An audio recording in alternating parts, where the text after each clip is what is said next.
निशा की सास अंधी थी, वो ठीक से देख नहीं सकती थी। लेकिन शादी के बाद, माँ जी खाना खा लीजिए, और हाँ मैं आपको दवाई दे रही हूँ, वो भी खा लीजिए। नहीं नहीं बेटा, तू बस खाना बना ले, मुझे अंदाजा है मैं खुद ही खा लूंगी सब कुछ। रोज सुबह निशा की सास की आदत थी। निशा बेटा, सब्जी दे दे, मैं काट देती हूँ। अरे नहीं माँ जी, आपको चाकू लग सकता है। नहीं नहीं बहू, मुझे अंदाजा है कि कैसे काटना है, काफी वक्त से कर रही हूँ ना मैं। वैसे भी डॉक्टर ने कहा है कि थोड़ा बहुत काम करना जरूरी होता है। माँ जी डॉक्टर ने कहा है तो दे देती हूँ आपको, लेकिन मेरा मन नहीं मान रहा। अरे बहू, काम नहीं करूँगी तो कैसे चलेगा, बिल्कुल ही अपाहिज हो जाऊंगी। निशा सास को वो जो काम बोलती वो करने दे देती है। एक दिन निशा की सहेली का फोन आता है। सास सुन रही होती है कि वो किसी से बात कर रही है। क्या हो गया रमा, हमेशा परेशान से ही क्यों रहती हो? आ जाओ ना कभी मेरे घर पर। अरे नहीं रे, तुझे परेशान नहीं करना चाहती हूँ। मैं जानती हूँ तेरी सास अंधी है। अरे कैसे मैनेज करती होगी तू अकेले? मेरे घर में मेरी सास कोई काम नहीं करती। मैंने तो इनको साफ कह दिया है कि काम करेंगे तो ठीक है, नहीं तो इन्हें वृद्धाश्रम छोड़ आऊंगी। निशा की सास सहेली की बात सुनकर डर जाती है।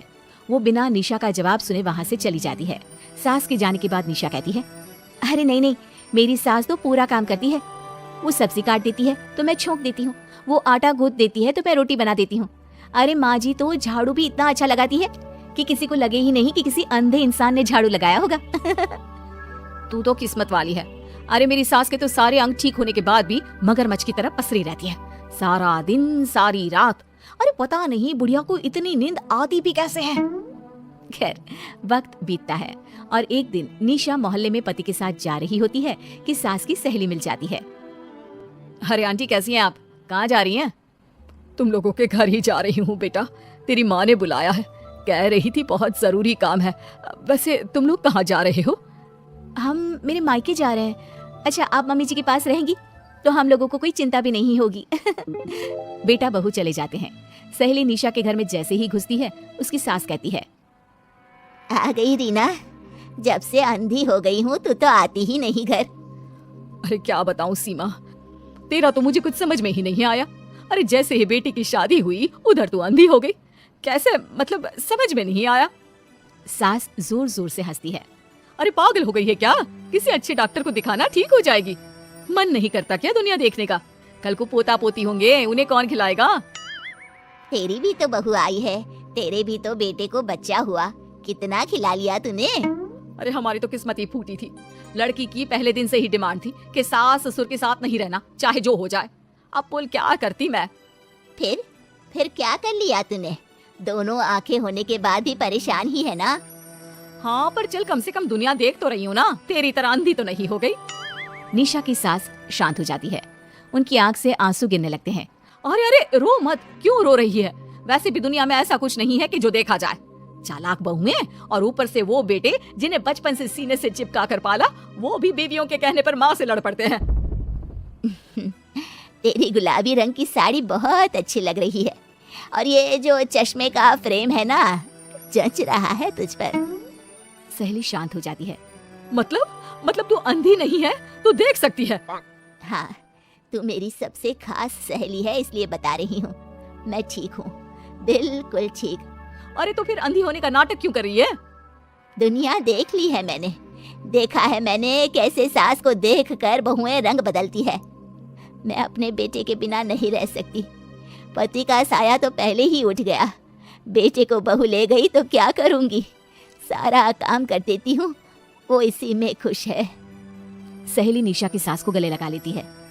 लेकिन झूठ बोलकर कब तक? अरे कब तक ऐसे रहेगी? थोड़ी ही देर में बाहर से बेटा बहू के आने की आवाज आती है। बस चुप कर, जो मैं कर रही हूँ बस साथ दे मेरा, नहीं तो। बहू घर पर आती है। सामने 2 कप में चाय, शादी के एल्बम और कुछ खाने पीने का सामान रखा था। माँ जी कुछ खाया आपने? खाना क्या है बहू, बस चाय पी है। सब्जी दे दे, मैं काट देती हूँ, रात के खाने की तैयारी हो जाएगी। अरे नहीं माँ जी, मैं खाना बना लूंगी, आप आंटी के साथ बैठिए ना। बहू सारा खाना बनाकर सास को आवाज देती है और सभी बैठकर खाना खाते हैं। माँ जी ये लीजिए, कटहल खा लीजिए, ये कह रहे थे कि आपको बहुत पसंद है। हाँ, ला दे। बहू सास को रोटी का डिब्बा पकड़ाती है, लेकिन सास नहीं पकड़ती। वो कटहल देना बहू। बहू जल्दी से सास को कटहल दे देती है। अगले रोज फिर सास झाड़ू लगा रही होती है कि बहू कहती है, माँ जी आप ठीक से झाड़ू नहीं लगा रही, पीछे देखिए कितना सारा कचरा फैला हुआ है, लाइए मैं लगा देती हूँ। सास डर जाती है और पीछे देखती है। कहाँ कहाँ बहू? अरे कहीं तो नहीं है कचरा, देख। नहीं माँ जी, आप देख नहीं सकती ना, इसलिए आपको नहीं दिखा। बहू सास से झाड़ू लेकर सारे घर में झाड़ू लगा देती है।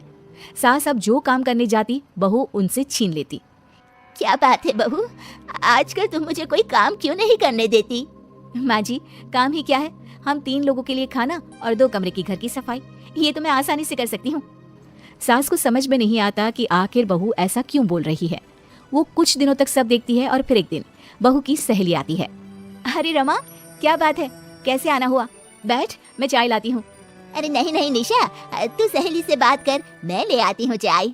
वाह क्या बात है, तेरी सास को आंख से दिख भी नहीं रहा लेकिन चाय बनाने को तैयार, और एक मेरी वाली है हाथ पैर हिलाने के भी पैसे लेती है। वैसे यार आज मैं रिलैक्स हूँ, छोड़ आई मैं उन्हें वृद्धाश्रम। सास डर जाती है और अंदर से चाय बनाकर ले आती है, लेकिन डर के मारे सास के हाथ से चाय की ट्रे गिर जाती है। बहू की सहेली बोल पड़ती है, अरे कुछ काम होता नहीं है तो करती क्यों है बुढ़िया, एहसान दिखाने के लिए? अरे मैं तो कहती हूँ तू भी इस अंधी को वहीं छोड़ा। नहीं नहीं निशा बहू, मुझे माफ कर दे, गलती से ट्रे गिर गई, मैं सारा काम करूँगी, बस मुझे मेरे बेटे से अलग ना कर, मैं नहीं रह पाऊंगी उसे देखे बिना। बस माँ यही सुनना था, आप देख सकती हैं फिर भी डर के मारे जो नाटक आपने अंधी होने का खेला मैं उसे खत्म करना चाहती थी। माँ जी आप घर की बड़ी हैं, मेरे पति की माँ है, मेरे लिए आपकी जगह भगवान से कम नहीं। आप अंधी नहीं भी होंगी तो भी मैं कभी भी आपको खुद से दूर नहीं करूंगी माँ जी, मेरा विश्वास रखिए। फिर निशा सहेली को देखती है। अच्छा होगा रमा कि तू मेरे घर से चली जाए, क्योंकि मेरे घर में ऐसे लोगों के लिए कोई जगह नहीं है जो बड़ों की इज्जत नहीं करते। सास चैन की सांस लेती है। जीती रहे बहू, जीती रहे।